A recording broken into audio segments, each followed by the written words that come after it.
बंद कहाँ तक पाला जाए, युद्ध कहाँ तक टाला जाए, तू भी है राणा का वंशज, फेंक जहाँ तक भला जाए। स्वागत है सभी साथियों का स्टडी एग्जाम पर बैठकर आसमान क्या देखता है, जमीन पर बैठकर आसमान क्या देखता है, परों को खोल जमाना उड़ान देखता है। जय हिंद, वंदे मातरम। स्वागत है प्यारे साथियों का आपके अपने favourite education channel study exam academy पर। आज की क्लास में राजस्थान पुलिस का हूबहू पेपर हल करेंगे। 150% आएंगे, 30% रीजनिंग के छोड़कर हम 120% इस क्लास में कवर करेंगे। पहला अपना सब्जेक्ट होगा राजस्थान जीके का, उसके बाद महिला बाल अपराध, फिर आपका कंप्यूटर और इंडिया जीके साइंस। तो सभी साथी अंत तक जुड़े रहें और अपनी तैयारी को मजबूत बनाए रखें। जब तक सभी साथी लाइव जुड़ते हैं, मैं एक जरूरी अपडेट देना चाहता हूं। यदि कोई मेरा साथी आरएस प्रारंभिक परीक्षा 2023 का संपूर्ण यदि कोर्स करना चाहता है तो अनअकैडमी एप्लीकेशन पर नया बैच विजय स्टार्ट हो रहा है 19 जनवरी से। 12 महीने में हिंदी मीडियम में आपको शानदार तरीके से आरएस की तैयारी करवाई जाएगी, इसलिए सभी साथी यहां से तैयारी कर सकते हैं। लिंक डिस्क्रिप्शन में अनअकैडमी ऐप को डाउनलोड करें और अपनी शानदार तैयारी करें। राजपाल 10 कोड का यूज करके डिस्काउंट भी आप पा सकते हैं। पहला प्रश्न स्क्रीन पर आ चुका है आपके सामने।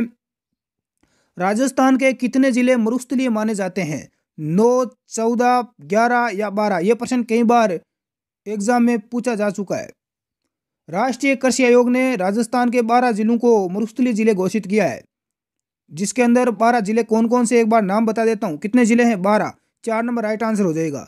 सबसे ऊपर आपका पूर्व, सबसे उत्तर के अंदर सबसे पहले गंगानगर, फिर हनुमानगढ़, जैसलमेर, बीकानेर, नागौर, सीकर, झुंझुनू, चूरू, जालोर, पाली, बाड़मेर और जोधपुर। यह टोटल 12 जिले हैं, ध्यान रखना।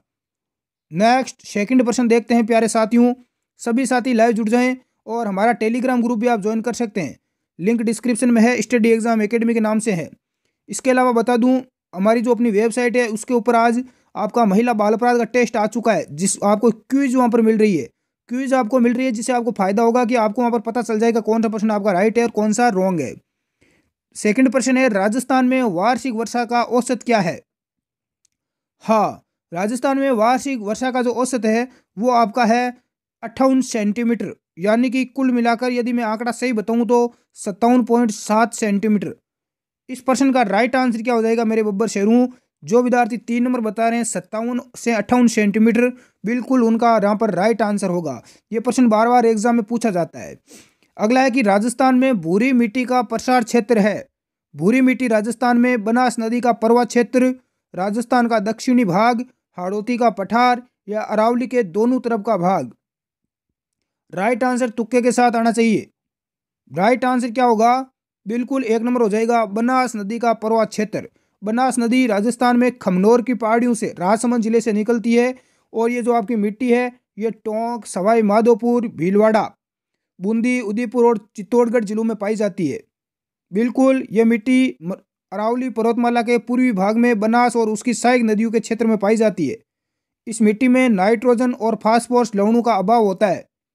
नेक्स्ट अगला प्रश्न देखते हैं। राजस्थान का वह जिला जिसमें जवाई बांध स्थित है। जयपुर, पाली, जोधपुर और कोटा। जवाई बांध किस जिले में है?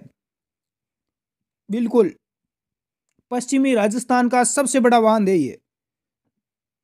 बिल्कुल राइट आंसर हो जाएगा आपका 2 नंबर पाली। कहाँ पर है? पाली में।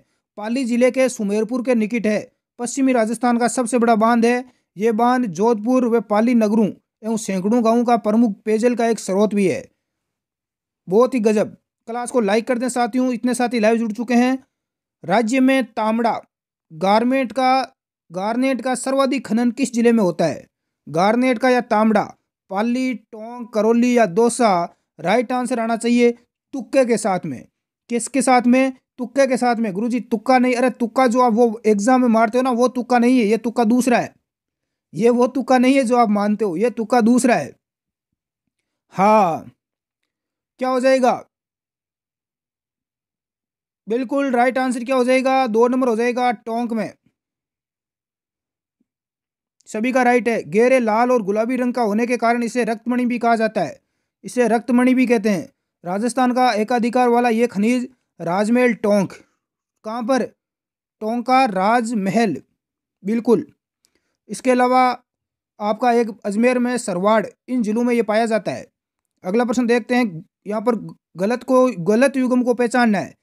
खनिज दे रखा है और आपको खान दे रखी है। क्या गजब का प्रश्न आया है? ऐसे प्रश्नों की आवश्यकता है।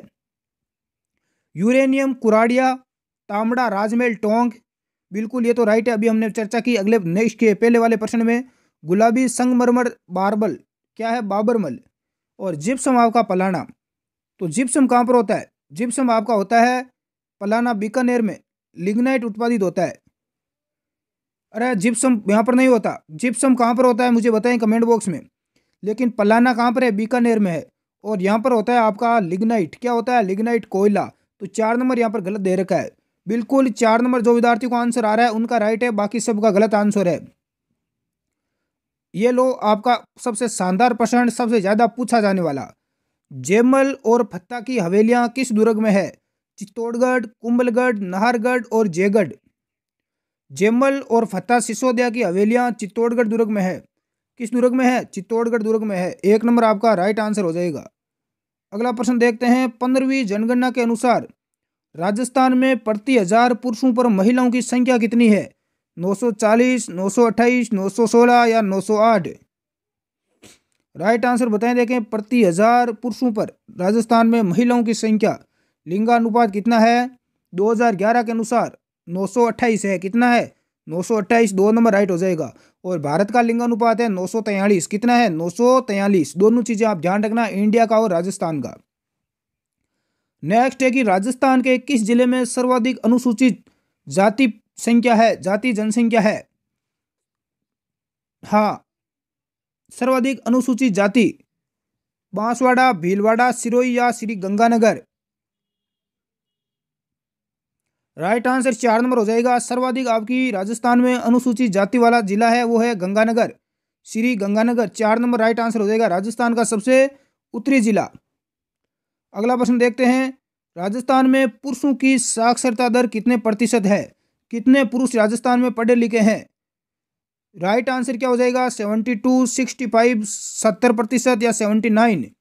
2011 की जनगणना के अनुसार पूछा गया है।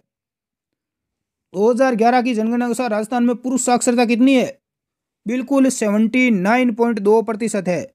ये तो पुरुषों की है। और राजस्थान की यदि कुल साक्षरता आपको पूछे, जिसमें मूल महिला और पुरुष दोनों शामिल है, तो कुल साक्षरता है राजस्थान की 66.1%। बिल्कुल ये चीजें दोनों आप ध्यान रखना। अगला प्रश्न है। सहकारी शीत भंडार वाले 2 जिले कौन से हैं? अजमेर और जोधपुर, जयपुर अलवर, कोटा भरतपुर, ब्यावर और भीलवाड़ा? तो राइट आंसर हो जाएगा जयपुर और अलवर। इसका गठन हुआ था 26 नवंबर 1957 को। नेक्स्ट अगला प्रश्न देखते हैं। कागजी टेराकोटा के लिए प्रसिद्ध है उदयपुर, जोधपुर, भरतपुर या अलवर? कागजी टेराकोटा के लिए बिल्कुल राइट आंसर क्या हो जाएगा? अलवर हो जाएगा। अलवर की बहुत पतली परतदार बर्तन यानी कागजी कला प्रसिद्ध है अलवर की। अगला प्रश्न देखते हैं। निम्नलिखित में से किस राजपूत मनसबदार को अकबर ने फरजंद की उपाधि प्रदान की? भगवान सिंह, भूर सिंह, माल सिंह या मान सिंह? फरजंद की उपाधि अकबर ने किसको प्रदान की? हार, ये आपके आमेर के शासक थे।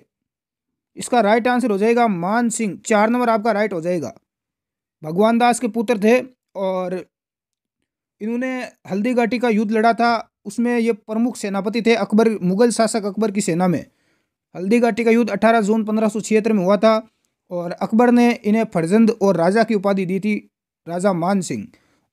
बिल्कुल। अगला प्रश्न देखते हैं। रावण हत्या क्या है? यह प्रश्न कई बार एग्जाम में आ चुका है। रावण हत्या क्या है?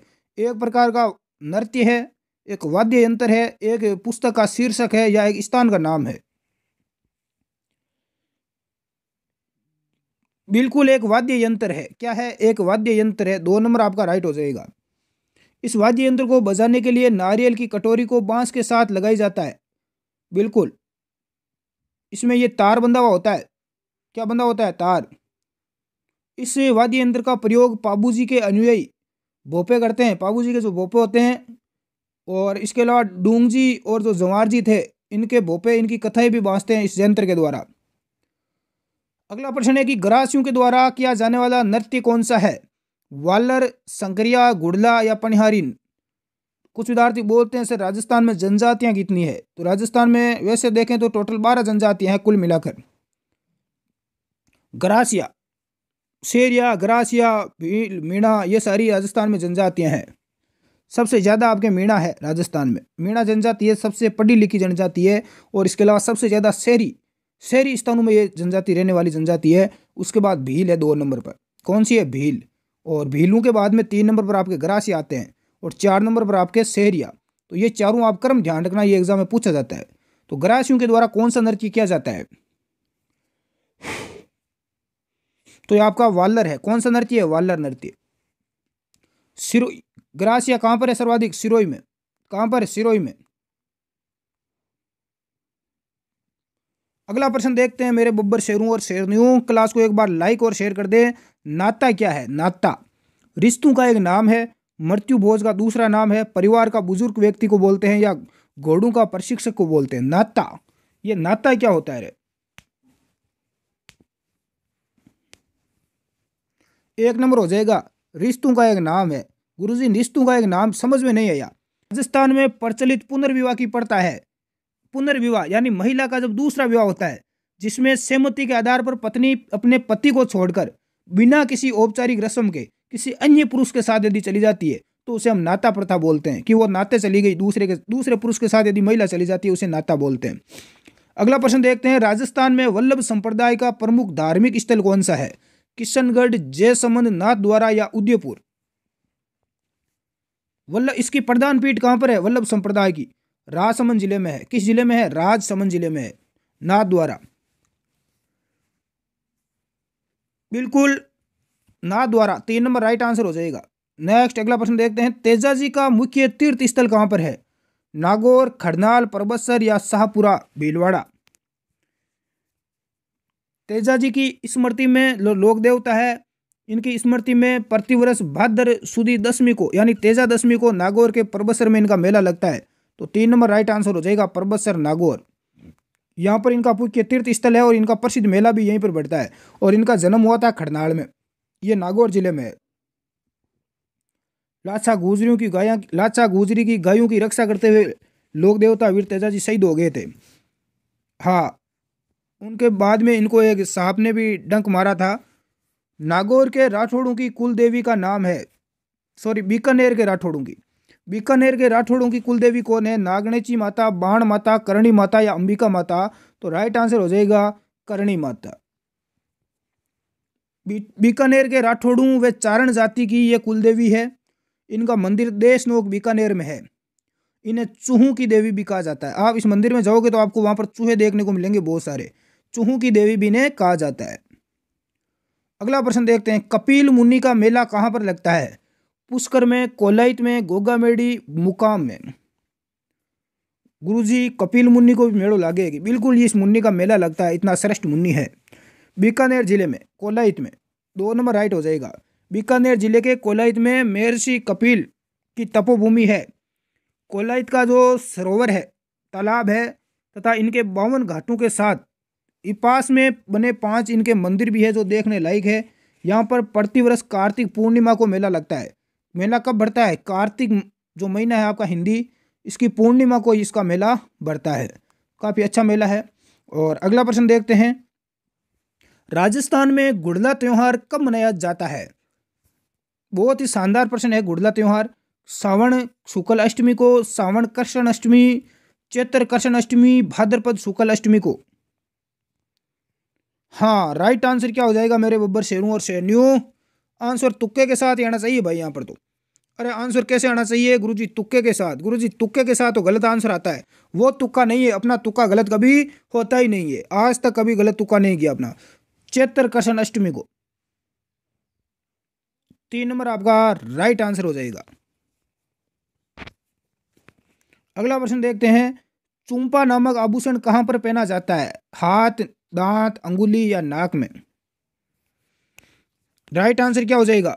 चुंपा नामक आभूषण या चूंप, इसे चूंप भी बोलते हैं। चूंप है, रखन है। चूंप और रखन ये आभूषण आपके दांतों के हैं। किसके आभूषण है? दांत के। 2 आभूषण है दांत के, ध्यान रखना, चूंप और रखन। बिल्कुल। अगला प्रश्न देखते हैं। जूनागढ़ का किला कहां पर स्थित है? बाड़मेर, जैसलमेर, बीकानेर या भीलवाड़ा? जूनागढ़ के किले का निर्माण महाराजा राय सिंह ने करवाया था। किसने करवाया था? राय सिंह जी ने इसका निर्माण करवाया था, जूनागढ़ का किला। और बीकानेर के पुराना जो गढ़ है, इसकी नींव राव बीका जी ने रखी थी 1485 में। यह दुर्ग चतुष्कोण है, जिसके दरवाजे के दोनों तरफ 1567 के चित्तौड़ शाखे के, चित्तौड़ का जब शाखा हुआ था दूसरा 1567 में, उसमें वीर गति पाने वाले जयमल और फतेह की गजारूढ़ मूर्तियां भी यहाँ पर लगाई गई है। तो ध्यान रखना, इसका राइट आंसर हो जाएगा बीकानेर में है। और जो जयमल और फतेह की जो मूर्तियां हैं वो यहीं पर है, आपको इसी जूनागढ़ में देखने को मिलेगा। देखा होगा आपने ये किला, जो बीकानेर कभी गए हो तो। राजस्थान का ऐतिहासिक जोर किस किले में हुआ? तारागढ़ अजमेर में है, रणथंभौर सवाई माधोपुर में है, चित्तौड़गढ़ में यह है, कुंभलगढ़ राजसमंद में है। तो ऐतिहासिक जोर कहाँ पर हुआ था? 1303 में हुआ था, इतना बता देता हूँ। 1303 में हुआ था और उस समय अलाउद्दीन खिलजी ने आक्रमण किया था। हाँ, और शासक थे उस समय राजा रतन सिंह, और उनकी बहुत ही सुंदर पत्नी थी पद्मिनी, जिसको लेकर ये युद्ध हुआ था। और राजपूत स्त्रियों ने यहाँ पर जोर किया। रतन सिंह के नेतृत्व में राजपूतों ने, गोरा और बादल जो सेनापति थे, उन्होंने यहाँ पर केसरिया किया था। और अलाउद्दीन का जो दरबारी कवि था अमीर खुसरो, अलाउद्दीन खिलजी का दरबारी कवि था अमीर खुसरो, इसने अपनी कथा में लिखा तारीख ए अलाई में कि इस आक्रमणों का अपनी आंखों से जो देखा, अरे अमीर खुसरो ने जो भी अपनी आंखों से देखा वो अपनी एक कृति में, अपनी पुस्तक में लिखा तारीख ए अलाई में। बिल्कुल। कब हुआ, कहाँ पर हुआ? चित्तौड़गढ़ में हुआ था। बहुत ही शानदार। कब हुआ था? 1303 में। यह बहुत ही महत्वपूर्ण जानकारी है, ध्यान रखना। लोक देवता मल्लिनाजी का मंदिर कहाँ पर है? तिलवाड़ा बाड़मेर, नगला जहाज भरतपुर में है, सायूगांव जालोर, पांचोटा गांव जालोर। मल्लिनाथ जी का मंदिर कहाँ पर है? मल्लिनाथ जी का मंदिर है तिलवाड़ा बाड़मेर में। 1 नंबर आपका राइट आंसर हो जाएगा। यहाँ चैत्र मास में मेला लगता है। सबसे पहला महीना आपका हिंदी में चैत्र ही आता है, चैत। जोधपुर से पश्चिम का परगना इन्हीं के नाम पर मालानी कहलाता है। बिल्कुल। मल्लिनाथ जी का मेला कहाँ लगता है? तिलवाड़ा बाड़मेर में। बहुत ही शानदार। अगला प्रश्न है कि रणकपुर मंदिर किस तीर्थ को समर्पित है? आदिनाथ, महावीर, नेमिनाथ या पार्श्वनाथ? राइट आंसर क्या हो जाएगा? बिल्कुल, ये आदिनाथ को समर्पित है। 1 नंबर आपका राइट आंसर हो जाएगा। रणकपुर मंदिर कहां पर है? पाली में है। अगला प्रश्न देखते हैं, स्थापत्य कला से जुड़ी हवेलियों और इनके स्थानों को सुमेलित करना है। क्या गजब का प्रश्न आ चुका है। ऐसे प्रश्न बड़े एग्जाम में यहाँ पर पूछ देखने को मिलते हैं हमें। बहुत ही शानदार। आंसर तुक्के के साथ आना चाहिए, आंसर तुक्के के साथ आना चाहिए गुरुजी। उदयपुर में लालचंद टेडा की हवेली, एक बार देखते हैं देखे सही होता है या नहीं होता। और जैसलमेर में सालिम सिंह की हवेली। इसके अलावा जैसलमेर में नथमल की हवेली। और फलोदी जोधपुर में, अरे हम लोग गड़बड़ाए को पाँच वापिस देखो एक बार। उदयपुर में बागौर की हवेली। किसकी हवेली? बागौर की हवेली। बिल्कुल राइट आंसर है। उदयपुर में बागौर की हवेली कहाँ पर है? उदयपुर में है। जैसलमेर में सालिम सिंह की हवेली है। सालिम सिंह की हवेली कहाँ पर है? जैसलमेर में है। जैसलमेर में ही नथमल की हवेली है। और फलोदी में लालचंद की हवेली। बिल्कुल बिल्कुल मामला सेट हो गया भाई। उदयपुर में बागौर की है, जैसलमेर में सालिम सिंह की है, और नथमल की हवेली भी है, फलोदी में बागौर की हवेली है। तो ऑप्शन नीचे कूट आपको दे रखे हैं, तो 3 नंबर राइट हो जाएगा। बिल्कुल 3 नंबर आपका करेक्ट हो जाएगा। बहुत ही गजब जिसका आंसर आया। शानदार तैयारी है भाई ऐसे बच्चों की। 1 नंबर वाला यही प्रश्न है जो 1 नंबर में आगे और पीछे करता है। अगला प्रश्न है कि रामानाथा छज्जू और सेपू चित्रकला की किस शैली से संबंधित चित्रकार है? अलवर, जोधपुर, मेवाड़ या जयपुर शैली? करेक्ट आंसर क्या हो जाएगा?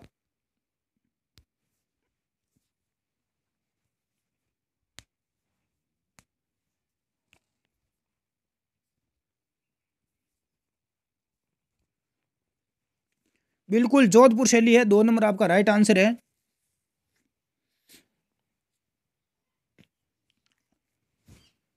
अगला प्रश्न देखते हैं, दक्षिणी पूर्वी राजस्थान की बोली है। दक्षिण ये आपका राजस्थान, ये दिशा है, ये उत्तर है, ये दक्षिण है, ये पूर्व है, ये पश्चिम है। तो आप यहाँ पर देखोगे तो दक्षिणी और पूर्वी राजस्थान में कौन सी बोली बोली जाती है? दक्षिणी और पूर्वी राजस्थान में आपकी कौन सी बोली बोली जाती है? मालवी। बिल्कुल 2 नंबर राइट आंसर हो जाएगा। मालवा का पठार है, मालवी बोली बोली जाती है। कोटा, झालावाड़, चित्तौड़गढ़ जिलों में ये बोली यहाँ पर बोली जाती है। अगला प्रश्न देखते हैं। क्रांतिकारी रचना चेतावनी चुंगटिया के रचयिता कौन है? कृष्ण वर्मा, दामोदर दास राठी, राम गोपाल, केसरी सिंह बारठ। चेतावनी चुंगटिया के रचयिता कौन है? केसरी सिंह बारठ है। इसमें 13 सोरठे है। 4 नंबर राइट आंसर हो जाएगा। डिंगल भाषा में मेवाड़ के महाराणा फतेह सिंह को भेजे गए थे, जिन्हें पढ़कर महाराणा का स्वाभिमान जागृत हो गया और वे कर्जन द्वारा एडवर्ड सप्तम से सम्मान में बिल्कुल एडवर्ड सप्तम के सम्मान में आयोजित दिल्ली दरबार में सम्मिलित नहीं हुए थे। महाराणा फतेह सिंह को ये लिखे गए थे। किसके द्वारा? केसरी सिंह बारठ के द्वारा। 13 सोरठे इसमें लिखे गए डिंगल भाषा में। 4 नंबर आपका राइट आंसर हो जाएगा। राजस्थान के प्रथम निर्वाचित मुख्यमंत्री कौन थे? हीरालाल शास्त्री, नरोत्तम लाल जोशी, टीकाराम पालीवाल या कमलकांत वर्मा। राजस्थान के प्रथम निर्वाचित मुख्यमंत्री कौन? टीकाराम पालीवाल। कौन थे? टीकाराम पालीवाल। दौसा। कहाँ से थे? दौसा से। प्रथम निर्वाचित मुख्यमंत्री थे 1952 में। नेक्स्ट अगला प्रश्न देखते हैं। राजस्थान में छावनी बोर्ड की स्थापना कहाँ पर की गई? नसीराबाद, माउंट आबू, सिरोही, जोधपुर या बाड़मेर में। राइट आंसर आपका तुक्के के साथ में आना चाहिए भाई। बिल्कुल नसीराबाद छावनी थी। कहाँ पर थी? नसीराबाद। 1 number right. 1857 का राजस्थान में सबसे पहले विद्रोह यहीं पर हुआ था। कहाँ पर हुआ था? यहीं पर हुआ था। बिल्कुल बहुत ही शानदार। राजस्थान के किन शहरों में पुलिस कमिश्नर प्रणाली लागू की गई? यह प्रश्न 2 से 3 बार एग्जाम में आ चुका है। अजमेर, बीकानेर, अलवर, भरतपुर, जयपुर, जोधपुर, कोटा और उदयपुर। कुछ विद्यार्थी पूछ रहे हैं कि सर रीजनिंग की क्लास नहीं होती क्या? रीजनिंग की क्लास वैसे तो हो चुकी है, सारी कोर्स करवा दिया हमने, फिर भी आज बोर्ड आ जाएगा अपना और कल 1-2 दिन बाद हम रीजनिंग की क्लास भी स्टार्ट कर देंगे में। चिंता मत करो सुपड़ा साफ कर देंगे इस बार। पुलिस कमिश्नर प्रणाली कहां पर लागू की गई?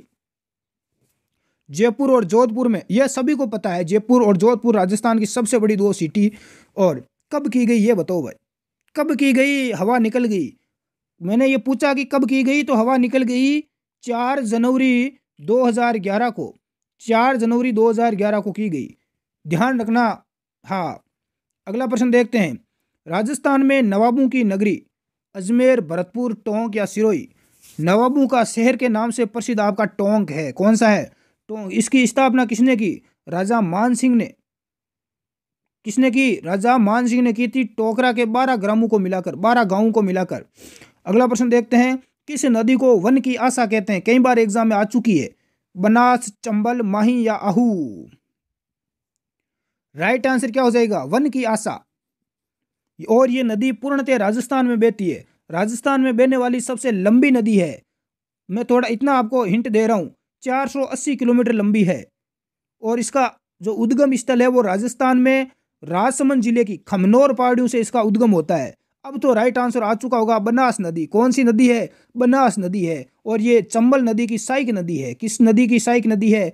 चंबल नदी की। कहाँ पर मिलती है ये दोनों? सवाई माधोपुर में मिलती है और त्रिवेणी संगम बनता है। अगला प्रश्न देखते हैं। कौन से राष्ट्रीय उद्यान को विश्व प्राकृतिक धरोहर के नाम से जाना जाता है?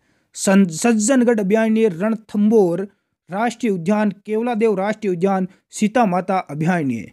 विश्व प्राकृतिक धरोहर के नाम से जाना जाता है कौन से राष्ट्रीय उद्यान को? राइट आंसर तुक्के के साथ आना चाहिए। राइट आंसर आ चुका है केवलादेव राष्ट्रीय उद्यान। 3 नंबर आपका राइट आंसर होगा। ये किस नेशनल हाईवे पर है? ये NH 11 पर है, ध्यान रखना। और कहाँ पर है ये केवलादेव राष्ट्रीय उद्यान? भरतपुर में है। कहाँ पर है? अरे भरतपुर, बिल्कुल भरतपुर के निकट 29 या 30 किलोमीटर वर्ग क्षेत्र में फैला हुआ है। इसकी स्थापना 1956 में की गई। कब की गई? गुरुजी सुपड़ा साफ करोगे क्या? बिल्कुल सुपड़ा साफ कर दूंगा। 1956 में इसकी स्थापना की गई और इसे राष्ट्रीय उद्यान का दर्जा 1981 में दिया गया। 1981 में इसको राष्ट्रीय उद्यान का दर्जा दिया गया। इसके अलावा इसको यूनेस्को की विश्व धरोहर में शामिल किया गया 1985 में। यूनेस्को की विश्व धरोहर में इसे 1985 में शामिल किया गया। अगला प्रश्न देखते हैं। राजस्थान का किसके उत्पादन में प्रथम स्थान है? गेहूं, सरसों, जौ, चना। अभी आप सोचते हो कि बाजरा में है, बाजरा तो बेचारा ऑप्शन भी नहीं है। अब क्या करोगे मेरे बब्बर शेरों? राजस्थान सर्वाधिक क्षेत्रफल और सर्वाधिक उत्पादन वाला जिला, इसमें आपका श्री गंगानगर, अलवर और भरतपुर है, वो आपका है सरसों। क्या है? सरसों। 2 नंबर आपका राइट आंसर हो जाएगा। और ये सर्वाधिक होता है गंगानगर, अलवर और भरतपुर में। अगला प्रश्न देखते हैं, राजसमंद स्थित किस स्थान से हड़प्पा से भी पुरानी सभ्यता के अवशेष मिले हैं? भगवानपुरा, हल्दी घाटी, गिलुंड या खमनोर? और यहाँ पर मैं थोड़ा हिंट देता हूँ आपको कि ये जो सभ्यता है ये बनास नदी के किनारे है। किस नदी के किनारे है? बनास नदी के किनारे है। और ये ताम्रयुगीन सभ्यता के यहाँ से अवशेष प्राप्त हुए हैं। कहाँ से हुए हैं ये बता दो। बिल्कुल गिलुंड से हुए हैं। कहाँ से हुए हैं? गिलुंड। कहाँ पर है ये? राजसमंद जिले में। कहाँ से है? राजसमंद जिले में। बिल्कुल, बहुत ही शानदार, बहुत ही गजब। क्या तैयारी है आपकी, लाजवाब। एक बार क्लास को लाइक और शेयर जरूर कर दें मेरे बब्बर शेरों, ताकि हमारा थोड़ा हौसला बुलंद हो सके रहे। अगला देखते हैं, अकबर ने राजस्थान पर आक्रमण किया, बिल्कुल किया, उस समय मेवाड़ का राजा कौन था? क्या प्रश्न है? राणा कुंभा, राणा प्रताप, राणा सांगा या राणा उदय सिंह? राणा नहीं, महाराणा। अरे राणा नहीं, वो तो महाराणा थे। मुगल बादशाह अकबर ने जब सबसे पहले आक्रमण किया मेवाड़ पर, उस समय यहाँ के राजा थे उदय सिंह। जो महाराणा प्रताप बता रहे हैं वो गलत बता रहे हैं। ये महाराणा प्रताप के पिता थे मेरे बब्बर शेरों। अरे महाराणा प्रताप के पिता थे। आक्रमण कब हुआ? 1500 बिल्कुल 37 में हुआ था। 37-38 में उस समय आक्रमण हुआ था। हाँ, चित्तौड़ दुर्ग पर अधिकार कर लिया अकबर ने। कहाँ पर? चित्तौड़ दुर्ग पर आक्रमण किया था। हाँ, उस समय महाराणा प्रताप पर आक्रमण हुआ था, वो तो बाद में हुआ था। बिल्कुल, यहाँ पर राइट आंसर है। अगला देखते हैं, मारवाड़ के राठौड़ वंश का संस्थापक कौन था?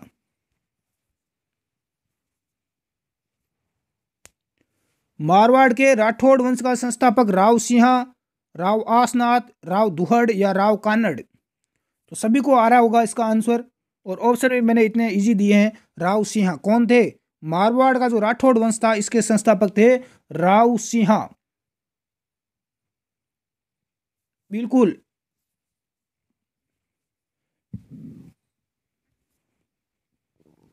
अगला प्रश्न देखते हैं, मनमोहक थार रेगिस्तान में बसा सुनहरा शहर कौन सा है? बीकानेर, जोधपुर, जैसलमेर या बाड़मेर? हिंट देता हूं, इस शहर की स्थापना 1155 ईस्वी में भाटी शासकों द्वारा की गई और महारावल जैसल के द्वारा। महारावल जैसल ने इसकी स्थापना की। और ये त्रिकुट पहाड़ी पर यहाँ पर जो किला भी बना हुआ है सोनारगढ़ दुर्ग, तो कहाँ पर है? जैसलमेर। 3 नंबर आपका राइट आंसर हो जाएगा। जैसलमेर की स्थापना 1155 ईस्वी में जैसलमेर के भाटी शासक महारावल जैसल के द्वारा की गई तथा त्रिकुट पहाड़ी पर सोनारगढ़ दुर्ग की स्थापना भी की गई। 3 नंबर राइट आंसर हो जाएगा। अगला प्रश्न देखते हैं, 1857 में कोटा विद्रोह का नेता कौन था? अब्दुल अली, रामदयाल भटनागर, मेहराब खान या मोती खान? कोटा में विद्रोह हुआ था 15 अक्टूबर 1857 को। कब हुआ? 15 अक्टूबर 1857 को हुआ। बिल्कुल, उस समय जो नेता थे वो आपके थे मेहराब खान।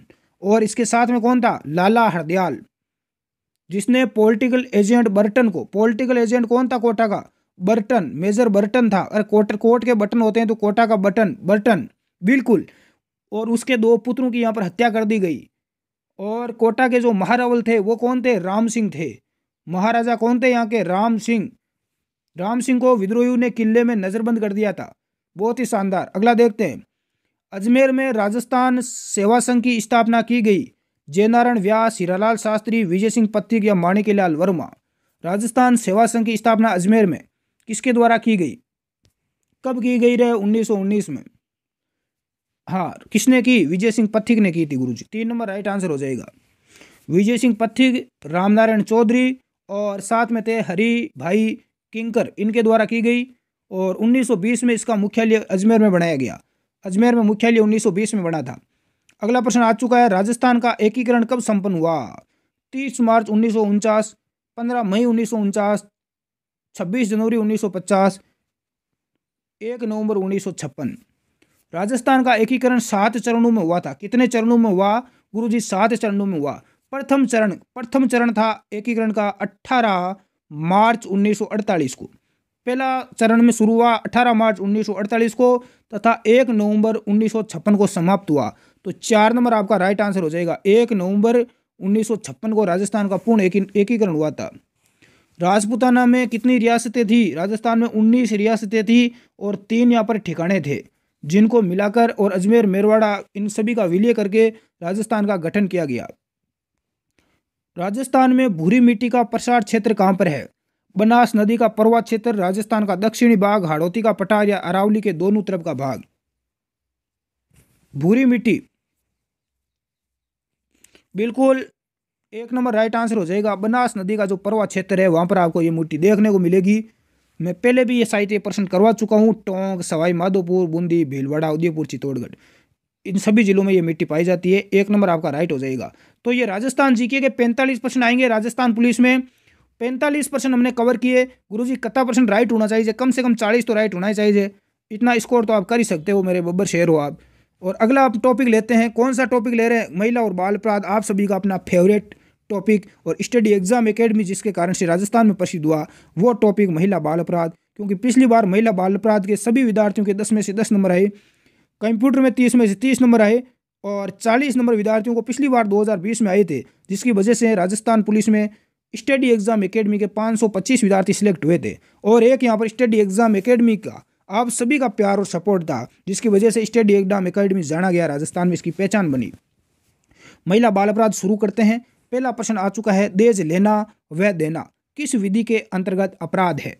दहेज प्रतिषेध अधिनियम 1961, घरेलू हिंसा अधिनियम, भारतीय दंड संहिता या इनमें से कोई नहीं? गुरुजी दहेज लेना और देना दोनों अपराध है क्या? दोनों ही अपराध है रे। मैं तो गुरुजी नहीं तो लेवा नहीं देवा, बिल्कुल नहीं तो दहेज देणु है कोई ने और नहीं कोई ने दहेज लेणु है। लेना भी नहीं है और देना भी नहीं है, दोनों काम कौन करना? वाह मेरे बब्बर शेरों, ऐसे शेरों की आवश्यकता है भाई राजस्थान में। हाँ ये देखो प्रश्न मैं करवा चुका हूं, तो मुझे मेरे हिसाब से अच्छा रहेगा कि इन प्रश्नों को डायरेक्ट मैं करवा दूं। 1 नंबर राइट आंसर हो जाएगा। राजस्थान में किशोर न्याय अधिनियम 2000 में से जिन बच्चों पर कोई अपराध किए जाने का आरोप है उन्हें क्या कहा गया? ये मैं करवा चुका हूं, इसलिए मैं जल्दी करवा देता हूं। 3 नंबर राइट आंसर हो जाएगा। अगला प्रश्न है, राजस्थान में सुकन्या समृद्धि योजना कब शुरू की गई? तो 4 फरवरी 2015 को शुरू की गई। अगला प्रश्न है, भारत में बाल विवाह निरोध अधिनियम किस वर्ष पारित हुआ? तो 2006 में हुआ था। 1 नंबर आपका राइट आंसर हो जाएगा। भारत में घरेलू हिंसा के विरुद्ध अधिनियम किस वर्ष पारित हुआ? तो इस प्रश्न का राइट आंसर क्या हो जाएगा? 2005 में हुआ। 3 नंबर आपका राइट हो जाएगा। ये जल्दी से इसलिए करवा रहा हूं क्योंकि ये प्रश्न मैं पहले करवा चुका हूं। अंतर्राष्ट्रीय महिला दिवस कब मनाया जाता है? 8 मार्च को मनाया जाता है। 2 नंबर आपका राइट होगा। बाल श्रमिक माना जाता है जिसकी आयु 14 वर्ष से कम होती है, उसे हम बाल श्रमिक कहते हैं। बिल्कुल सभी का राइट है, अब तो गलत होना ही नहीं चाहिए। यूनिसेफ द्वारा हर वर्ष बाल श्रम निरोध दिवस मनाया जाता है, तो बाल ये मनाया जाता है 12 जून को। 1 नंबर आपका राइट हो जाएगा। अगला प्रश्न देखते हैं, राष्ट्रीय बाल श्रम उन्मूलन निरोध दिवस कब मनाया जाता है? तो ये दिवस आपका 26 सितंबर 1994 से मनाया जा रहा है। 2 नंबर आपका राइट आंसर हो जाएगा। किस वर्ष किस उम्र तक के बच्चों को कारखाने आदि में काम कराने पर प्रतिबंध है? तो 14 वर्ष से कम के बच्चों को हम नहीं करवा सकते कारखाना वगैरह पर काम, तो ये आपका राइट हो जाएगा। तो ये 10 प्रश्न हमने कवर कर लिए मात्र 1 मिनट में। कितने परसेंट राइट हुए आंसर नीचे कमेंट बॉक्स में जरूर बताएं। अब हमारा टॉपिक है इंडिया जीके और साथ में साइंस और करंट जीके। इसमें मैं देखता हूं आपके कितने परसेंट राइट होते हैं। पहला प्रश्न है कि ग्राम पंचायतों में अविश्वास प्रस्ताव लाया जा सकता है 6 महीने के बाद, 1 वर्ष के बाद, 18 माह के बाद या 2 वर्ष के बाद? ग्राम पंचायतों यानी पंचायतों का जो कार्यकाल होता है ग्राम पंचायत का, वो 5 वर्ष का निश्चित किया गया है, परंतु अविश्वास प्रस्ताव 2 वर्ष के पश्चात ही लाया जा सकता है। इसे पारित करने हेतु 3/4 सदस्यों का समर्थन होना अनिवार्य है, तो 2 वर्ष के पश्चात लाया जा सकता है। 4 नंबर आपका राइट हो जाएगा। काफी अच्छा प्रश्न है और बहुत सारे विद्यार्थी यहाँ पर गलत आंसर दे रहे हैं। अगला है कि गांधी जी के राजनीतिक गुरु कौन थे? महादेव गोविंद, गोपाल कृष्ण गोखले, बाल गंगाधर तिलक या दादा भाई नौरोजी? तो गांधी जी के राजनीतिक गुरु बिल्कुल गोपाल कृष्ण गोखले। राइट आंसर आपका 2 नंबर हो जाएगा। अगला प्रश्न देखते हैं, भारतीय संविधान की प्रस्तावना में निम्नलिखित में से कौन से शब्दों का उल्लेख नहीं है? संप्रभुता, धर्मनिरपेक्ष, संघीय या प्रजातांत्रिक? इनमें से किस शब्द का उल्लेख नहीं है भारतीय संविधान की प्रस्तावना में? बिल्कुल राइट आंसर हो जाएगा संघीय। 3 नंबर आपका राइट आंसर हो जाएगा। अगला प्रश्न देखते हैं, राज्यसभा का सभापति कौन होता है? राष्ट्रपति, उपराष्ट्रपति, लोकसभा का अध्यक्ष या इनमें से कोई नहीं? तो राज्यसभा का सभापति कौन होता है? भारत का उपराष्ट्रपति होता है। 2 नंबर आपका राइट आंसर हो जाएगा। अगला प्रश्न देखते हैं, भारतीय राष्ट्रीय कांग्रेस का प्रथम अधिवेशन कहाँ पर हुआ? कलकत्ता, मद्रास, दिल्ली या मुंबई? तो भारतीय राष्ट्रीय कांग्रेस का प्रथम अधिवेशन कहाँ पर हुआ? वो उमेश चंद्र बनर्जी की अध्यक्षता में हुआ था। कहाँ पर? मुंबई में हुआ। 4 नंबर आपका राइट आंसर हो जाएगा। अगला प्रश्न देखते हैं, ईसाई धर्म का पवित्र ग्रंथ है गीता, कुरान, बाइबल। तो ईसाई धर्म का जो पवित्र ग्रंथ है वो कौन सा है?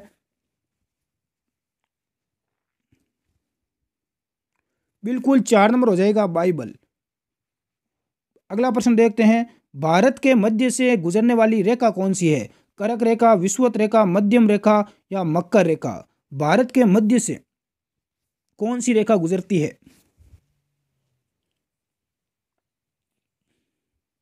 तो कर्क रेखा हो जाएगा राइट आंसर। भारत के मध्य से गुजरती है 23.5 डिग्री उत्तरी अक्षांश, लगभग भारत के मध्य से गुजरती है। और राजस्थान के दक्षिण से गुजरती है। बाड़मेर और जो आपका दक्षिणी जो जिले हैं बांसवाड़ा और डूंगरपुर, उन 2 जिलों से होकर गुजरती है। विश्व बैंक का मुख्यालय कहां पर है? बिल्कुल वाशिंगटन डीसी में है, यूएसए के अंदर। 2 नंबर राइट आंसर हो जाएगा। 1945 में इसकी स्थापना की गई। अगला प्रश्न है कि विधिक साक्षरता शिविरों का उद्देश्य है जनता को कानूनी जानकारी देना, अक्षर ज्ञान देना, प्रौढ़ शिक्षा देना या वकील बनाना? तो राइट आंसर हो जाएगा कानून की जानकारी देना। 1 नंबर आपका करेक्ट होगा। अगला प्रश्न क्या है कि निम्न में से कौन सा सुरक्षा बल आंतरिक सुरक्षा से संबंधित नहीं है? सीआरपीएफ, सीआईएसएफ, एसपीजी या बीएसएफ? तो राइट आंसर हो जाएगा बीएसएफ। यह बॉर्डर सिक्योरिटी फोर्स है, बॉर्डर के ऊपर देश की सीमा की रक्षा करती है। नेक्स्ट अगला प्रश्न देते हैं, ईसीजी किसकी गतिविधि को दर्शाता है? मस्तिष्क, हृदय? राइट आंसर क्या हो जाएगा? ईसीजी। बिल्कुल ईसीजी का पूरा नाम होता है इलेक्ट्रोकार्डियोग्राम। 2 नंबर राइट आंसर हो जाएगा हृदय। जब हृदय में दर्द होता है, चेस्ट पेन होता है, तो उस समय ईसीजी की जाती है। अगला प्रश्न देखते हैं, सर्वग्राही कौन से रुधिर वर्ग का होता है? ए, बी, ओ या ए बी? सर्वग्राही सभी से ग्रहण कर लेता है। हमारे देखो 4 रक्त वर्ग होते हैं, ए बी और ओ। 4 वर्ग माने गए हैं और सर्वग्राही इनमें से कौन सा है? तो ए बी है। कौन है? A B. और सर्वदाता कौन है? सर्वदाता होता है ओ। कौन सा होता है? ओ। ये दोनों चीजें आप ध्यान रखना। 1857 के विद्रोह का सूत्रपात किसने किया? भगत सिंह, तात्या टोपे, मंगल पांडे या नाना साहब? 1857 की जो क्रांति का सूत्रपात 29 मार्च 1857 को किया गया, मंगल पांडे ने किया। किसने किया? मंगल पांडे ने। 3 नंबर राइट आंसर हो जाएगा। मंगल पांडे ने 1857 की क्रांति का सूत्रपात करते हुए बैरकपुर छावनी में, कौन सी छावनी? बैरकपुर छावनी में 29 मार्च 1857 को चर्बी वाले जो कारतूस थे उनका प्रयोग करने से मना कर दिया। हाँ बिल्कुल। और अंग्रेज अधिकारियों की हत्या कर दी। टीपू सुल्तान कहाँ का शासक था? मैसूर का, बंगाल का, अवध का या हैदराबाद का? तो टीपू सुल्तान मैसूर का सुल्तान था। राइट आंसर 1 नंबर हो जाएगा। अगला प्रश्न देखते हैं, बेटी बचाओ बेटी पढ़ाओ योजना का मुख्य उद्देश्य क्या है? गुरु जी उस योजना का भी कोई उद्देश्य है क्या? बिल्कुल इस योजना का भी कोई उद्देश्य है। क्या उद्देश्य है? मुझे आंसर बताएं। देखें तो राइट आंसर हो जाएगा लिंगानुपात में समानता लाना। जो हमारी लिंगानुपात बहुत कम है, 943 है भारत का, इसको यहाँ पर बढ़ावा देना है। अगला प्रश्न देखते हैं, आगरा में ताजमहल का निर्माण किस मुगल शासक ने करवाया? अकबर, जहांगीर, शाहजहां या औरंगजेब?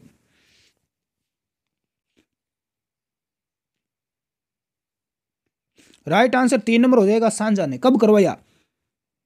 1631 से 1653 ईस्वी में। मुगल बादशाह शाहजहां ने 1631 से 1653 ईस्वी में ताजमहल का निर्माण करवाया। निर्माण में कुल कितना खर्चा आया? अरे इतना बड़ा ताजमहल बनाया तो उस समय, अरे इतने वर्ष पूरे 9 करोड़ का खर्चा आया था। कितना? 9 करोड़ रुपए का। और ये फारसी शैली इसकी प्रमुख शैली है, फारसी।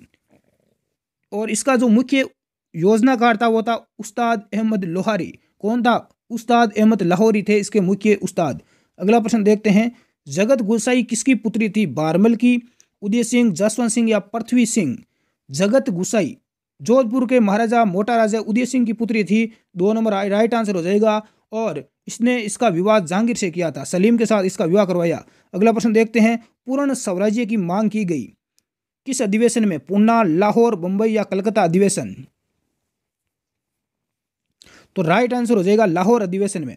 रावी नदी के तट पर कांग्रेस के अधिवेशन में 31 दिसंबर 1929 को पहली बार पंडित जवाहरलाल नेहरू ने स्वराज की मांग की थी। अगला प्रश्न देखते हैं, जापान का मैनचेस्टर किसे कहते हैं? जापान का मैनचेस्टर, टोक्यो।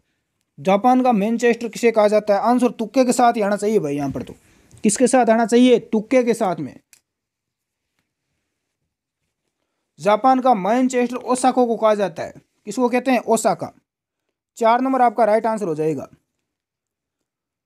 वस्त्र निर्माण के अलावा यहाँ पर देखो रेशमी वस्त्र और सूती ऊनी वस्त्रों का यहाँ पर निर्माण किया जाता है। काफ़ी यहाँ पर मशीनें आपको मिलेगी, इसी कारण इसको कहा जाता है। अगला प्रश्न देखते हैं, राजस्थान का मैनचेस्टर जैसे भीलवाड़ा को कहा जाता है वस्त्र नगरी। निम्न में से अंतर्राष्ट्रीय दिनांक रेखा कौन सी है? विषुवत रेखा, 0 देशांतर, 90 डिग्री पूर्वी देशांतर या 180 डिग्री देशांतर? राइट आंसर क्या हो जाएगा? बिल्कुल 180 डिग्री देशांतर को कहते हैं। 4 नंबर आपका राइट हो जाएगा। भारत में चाय उत्पादन में प्रथम स्थान पर कौन सा राज्य है? तो सबको आ रहा होगा, ये तो असम की चाय प्रसिद्ध है। 3 नंबर आपका राइट हो जाएगा। हाँ, असम को। यहां पर सुरमा घाटी है जो काफी प्रसिद्ध है। अगला प्रश्न है कि वातावरण की वह परत जो रेडियो तरंगों को परिवर्तित करती है और कौन सी है? आयन मंडल, सौर मंडल, समताप मंडल या? राइट आंसर क्या हो जाएगा?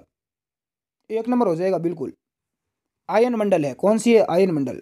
ये यहाँ पर पृथ्वी आयन मंडल 80 किलोमीटर से 400 किलोमीटर की दूरी पर फैली हुई है आकाश में। अगला प्रश्न देखते हैं, देखें, निम्न में से वे कौन सा देश है जिसमें ड्रिप सिंचाई का प्रयोग अधिक कुशलता से किया जाता है? भारत, श्रीलंका, इजराइल या अमेरिका?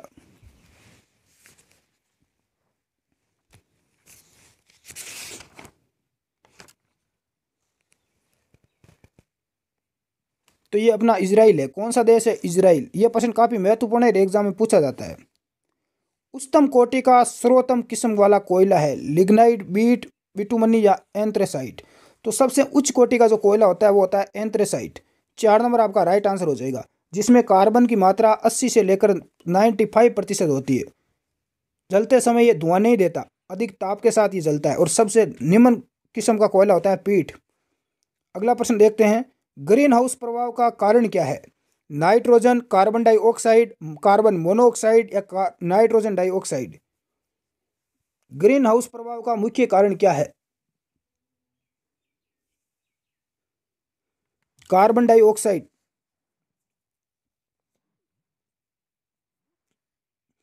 अगला प्रश्न देखते हैं, काली मिट्टी मुख्यतः किस फसल से संबंधित है? कपास, ईख, चाय या कॉफी? काली मिट्टी वाले क्षेत्रों में कपास की खेती ज्यादा की जाती है। 1 नंबर राइट आंसर हो जाएगा, इसीलिए इसे कपासी मृदा भी कहते हैं काली मिट्टी को। चेचक या बड़ी माता रोग किसे होता है? विषाणु द्वारा, प्रोटोजोआ, जीवाणु या मच्छर के द्वारा?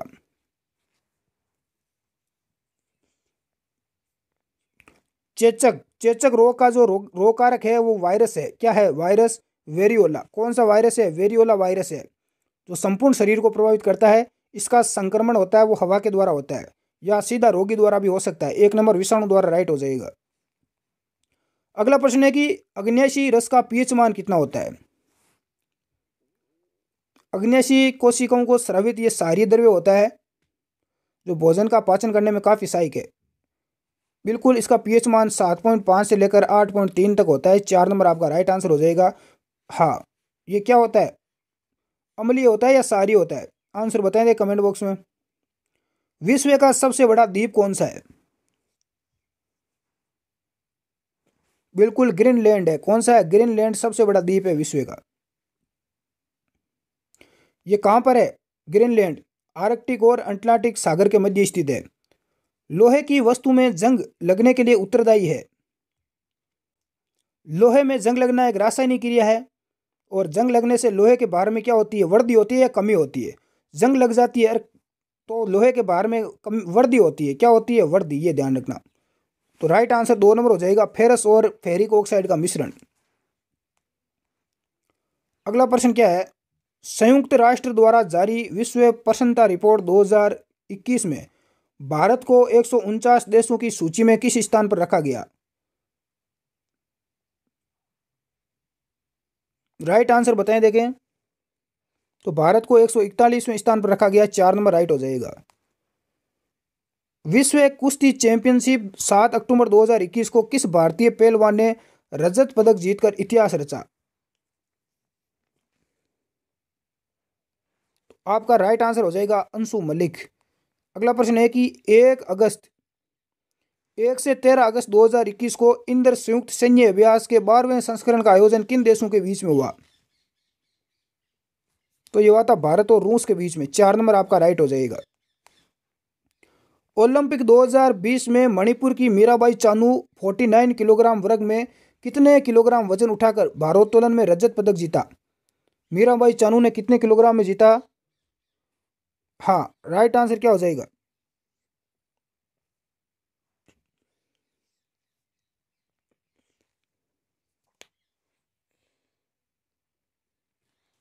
बिल्कुल 202 किलोग्राम, 3 नंबर आपका राइट आंसर हो जाएगा।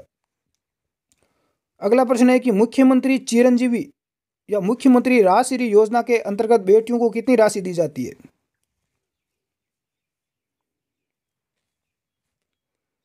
मुख्यमंत्री राजश्री योजना में बेटियों को 50,000 रुपये दिए जाते हैं। कितने रुपए? 50,000। अगला अपना टॉपिक है वो कंप्यूटर का है, और ये हम टॉपिक पहले भी कर चुके हैं, इसलिए आज की क्लास को हम यहीं समाप्त करते हैं, क्योंकि ये जितनी भी क्लास हैं अपनी हो चुकी है। बिल्कुल, हम मिलते हैं नेक्स्ट क्लास में, जितना पूरा मॉडल पेपर हम आपके लिए लेके आएंगे। धन्यवाद साथियों, जय हिंद।